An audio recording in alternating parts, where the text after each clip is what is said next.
Hey everybody, it's Rachel with Dyepress. Today I'm going to show you how to use Dyepress for cotton and cotton blends. The first thing we need to talk about is chemical sizing.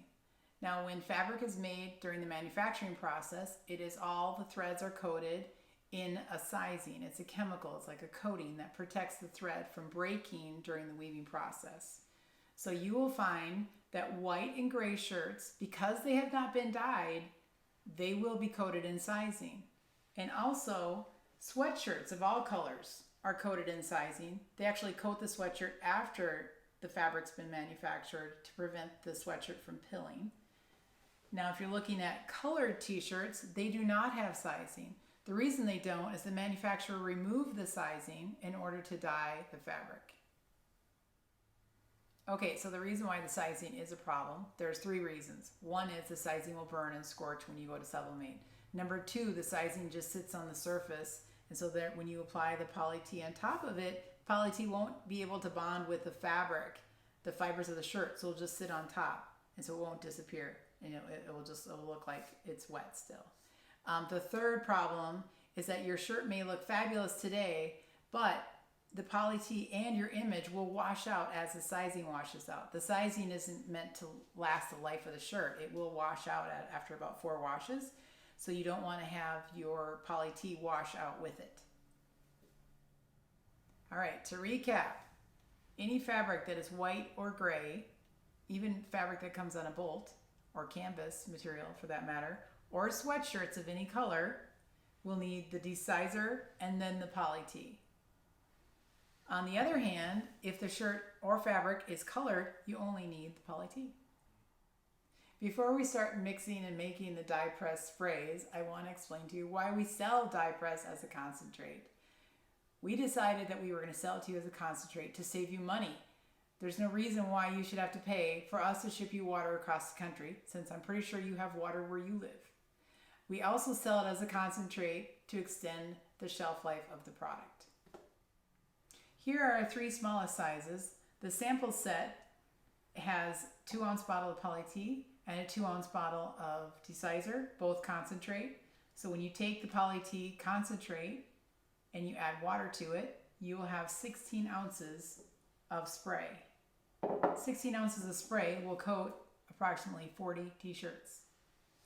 If you get the 8-ounce bottle set, you will be able to make a half a gallon of spray when you add water, which will make about 160 t-shirts.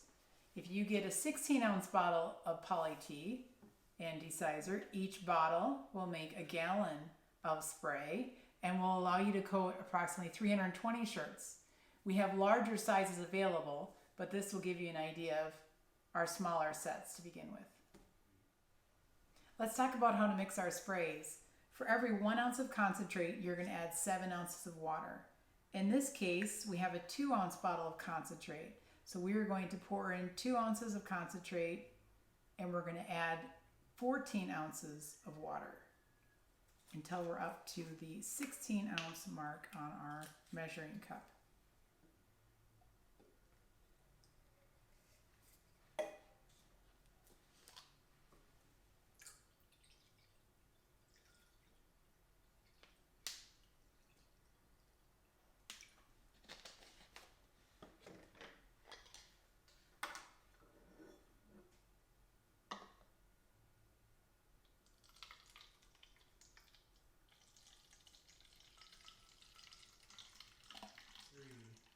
Okay, I'm just going to shake this up and this is ready to go.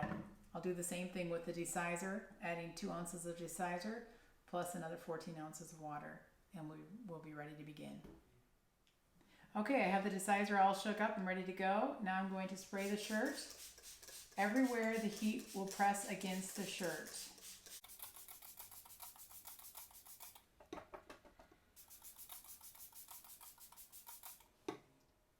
Okay, I have the shirt good and wet, and now I'm going to take it over to the heat press and I'm going to steam out the Desizer. Okay, so I have the shirt on the heat press, really wet. Now I have a flour sack towel, it's cotton, and this is going to lay on top of the wet shirt. This is dry, shirt is wet. This dry cotton material will actually absorb the sizing when you press it. We want to see steam during this step.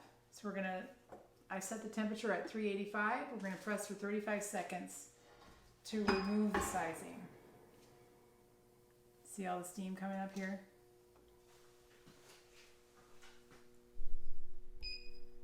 Okay, so now it's done.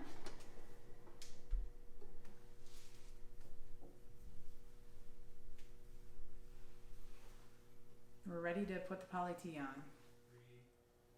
Okay, so we just finished the steaming of the desizer. The shirt's slightly wet, but that doesn't matter. It can still be wet when you add the Poly-T. And so now we're going to spray the Poly-T where we're going to put our image. You need to make sure that the Poly-T area is smaller than the desizer area. Now my image that I'm printing is actually 8.5 by 11. This is 8.5 by 11 piece of cardboard. So I kind of want to position it here about where I'm going to put the image on the shirt. This is going to give me a little bit of guidance, I guess, on where to spray. So once you remove this, and you can kind of see where you're going to be spraying in here, and then you can get the shirt wet.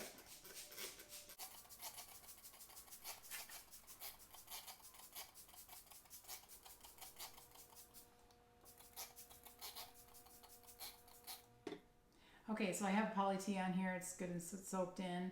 What I want to do is I want to press the Poly-T into the shirt. So I'm going to fold it on itself and then just kind of press in there. That would help to get the Poly-T into the fibers of the shirt. And then you're ready to let it dry. You can either hang it to dry, you can throw it in the hot dryer. You can also dry it under the heat press. I like to dry it under the heat press because it goes really fast. So I'm going to put this under the press to get the first. Okay, so I want to dry the Poly-T under the heat press just because it's quicker and easier to do. So I just am laying the wet shirt underneath the heat press, keeping it open so that it's just hovering. Don't ever let the heat platen touch the wet Poly-T. All right, it's been about 5 minutes and the Poly-T is dry. So I'm going to cover it with butcher paper. And I'm going to do a quick cure for 10 seconds.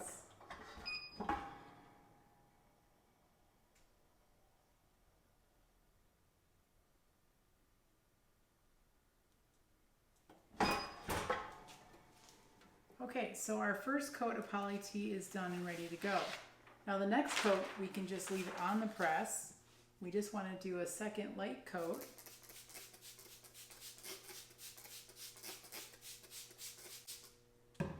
And we are going to hover it again until that layer is dry.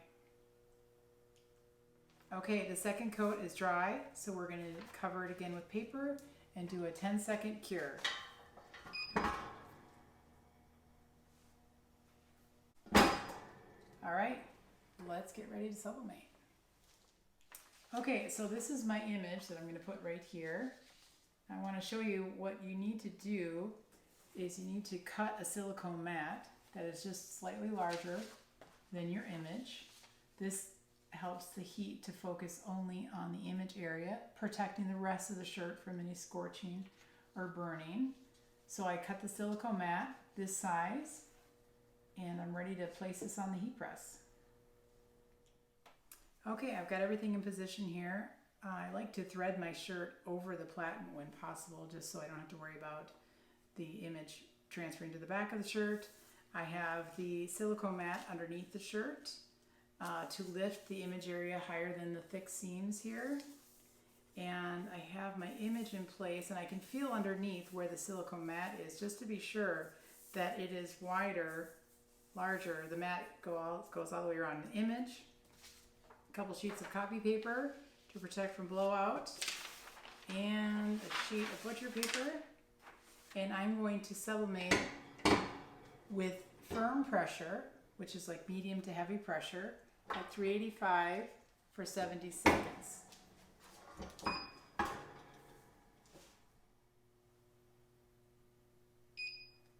All right.